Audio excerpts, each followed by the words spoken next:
In this video we're gonna build a Bioactive Vivarium with a custom-made background and a DIY hide for a Leopard Gecko.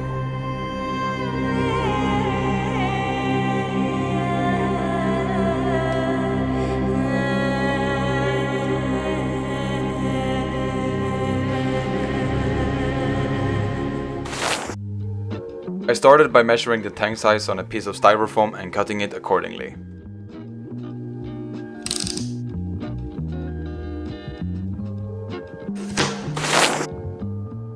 I then played around with the hardscape a bit, until I was satisfied, and I make sure to measure it so it would fit in the tank. Once I was happy, I fit it down to the styrofoam. I put some tape around the corners so that the expanding foam doesn't expand over the sides.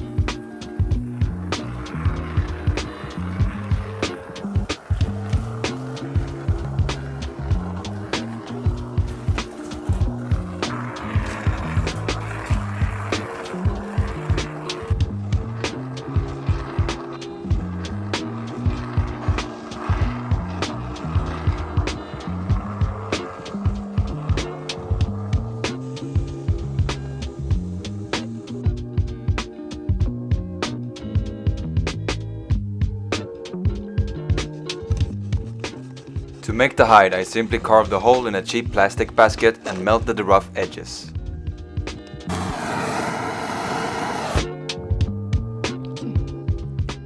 Covered it with expanding foam and left everything to dry for 24 hours.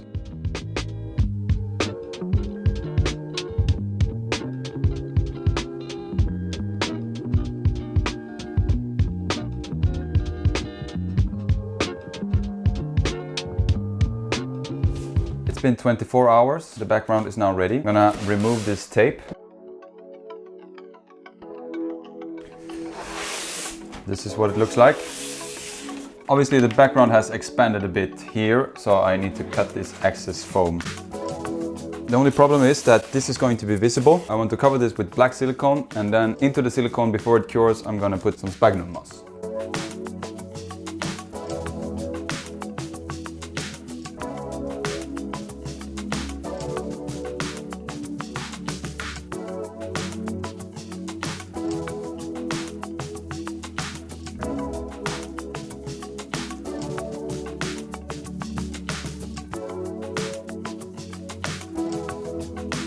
That made a huge difference. I'm just gonna leave this to cure overnight and then I will attach it to the terrarium.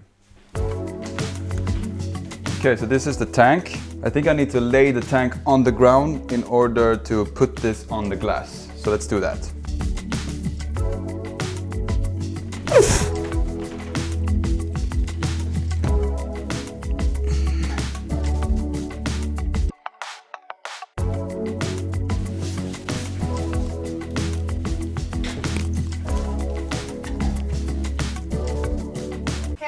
Cooking, anytime the food is ready we eat.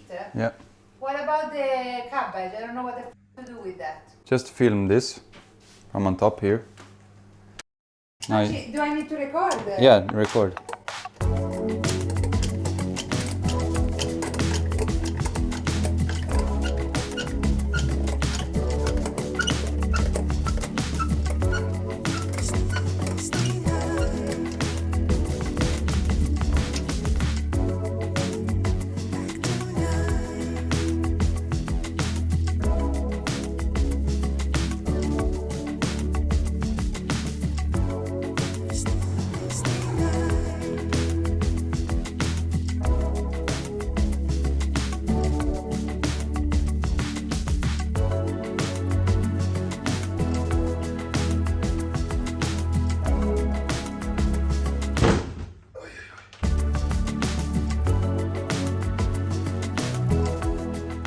With the tank in place, I began carving the hides, which was super satisfying.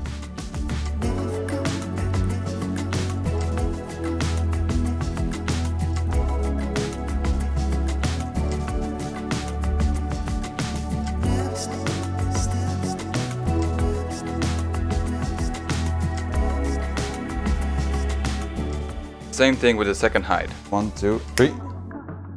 But with this one I covered the inside with sphagnum moss using some super glue.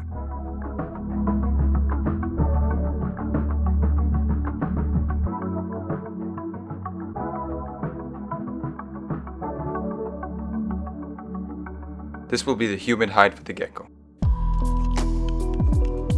Before adding in the substrate, I need a drainage layer. I decided to go with Leopard balls.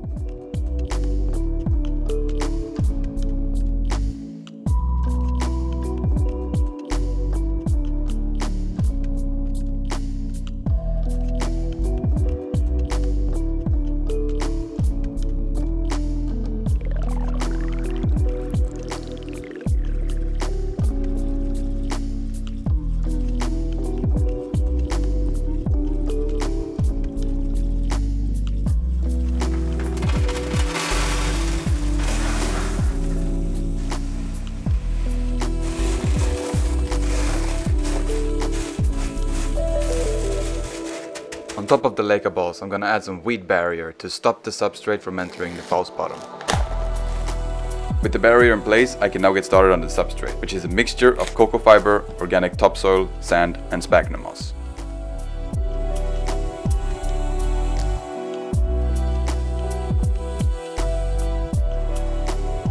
The substrate shouldn't be wet, but it should definitely be damp. It should clump up like this when you press it.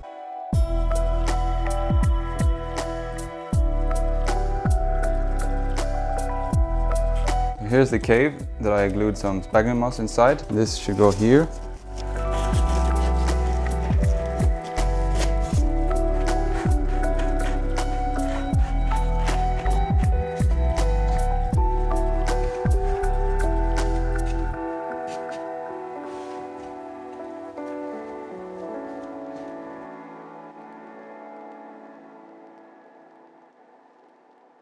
With the substrate in place, I began carving the background. If I would make a background like this again, I would probably partially cover it with cocoa fiber and sphagnum moss. But considering that this was the first time making something like this, I was pretty happy with it.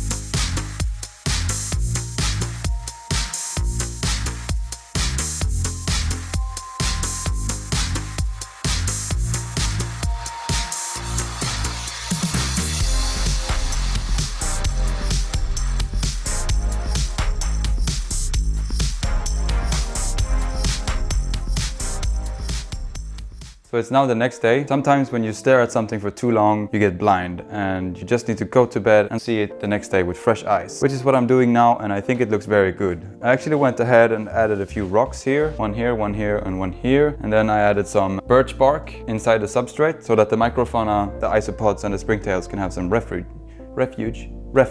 And now it's actually time to add the microfauna. I have some normal springtails here, and these are isopods. They're tropical isopods.